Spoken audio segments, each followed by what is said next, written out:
வழிகாட்டும் என் தெய்வமே, துணையாக எனில் வாருமே.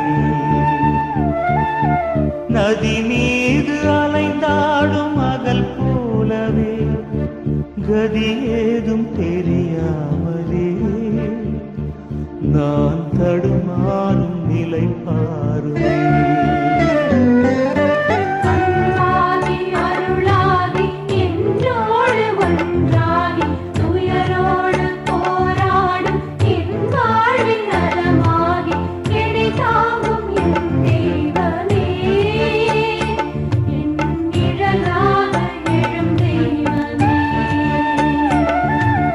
வழிகாட்டும் என் தெய்வமே,